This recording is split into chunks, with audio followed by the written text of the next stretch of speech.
Welcome to our channel. Hi అందరికి. ఒక పక్క మా తమ్ముడు చికెన్ మ్యాగ్నేట్ చేసి పెట్టుకున్నాడు. ఇంకో పక్క మా బావేమో మటన్ మ్యాగ్నేట్ చేసుకున్నాడు. ఇంకా మా తమ్ముడు చికెన్ కర్రీ ప్రాసెస్ అయితే స్టార్ట్ చేసేసాడు.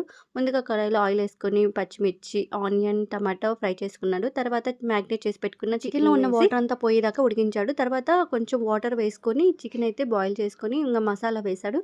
తర్వాత టేస్ట్ చేశాడు. టేస్ట్ అయితే చాలా బాగుందంట. ఎంతైనా బ్యాచిలర్స్ చేస్తే చికెన్ కానీ నాన్ వెజ్ కానీ చాలా బాగా వస్తాయి, అదేంటో కానీ. ఇంకో పక్క మా బాబేమో మటన్ కర్రీ అయితే చేసినాడు. ముందుగా అయితే 10 విజిల్స్ వచ్చే వరకు కుక్కర్లో మటన్ అయితే ఉడకబెట్టుకున్నాడు. తర్వాత కర్రీ ప్రాసెస్ అయితే చేసి ఫినిషింగ్ వరకు తీసుకొచ్చాడనమాట. లాస్ట్కి ఇంకా టేస్ట్ చూసి కర్రీ అయితే బాగా వచ్చిందని చెప్తున్నాడు. ఇంకా ఫైనల్గా వాళ్ళైతే కర్రీస్ చేశారు. నేను వచ్చేసి బిర్యానీ, అలాగే పూరి, ఎగ్ ఉడకబెట్టి ఫ్రై చేశానమాట. ఇవి వచ్చేసి మా సండే స్పెషల్స్ అనమాట, లాస్ట్ వీక్వి. సో లాస్ట్ వీక్ ఈ వీక్ షేర్ చేస్తున్నాను. మీకు ఎలా అనిపించిందో కామెంట్ చేయండి. అండ్ వీటిలో మీకు ఏదైనా ఫేవరెట్ ఉంటే అది కూడా కామెంట్ చేసేయండి. వీడియో నచ్చితే లైక్ చేయండి, షేర్ చేయండి, అండ్ తప్పకుండా సబ్స్క్రైబ్ చేసుకోండి.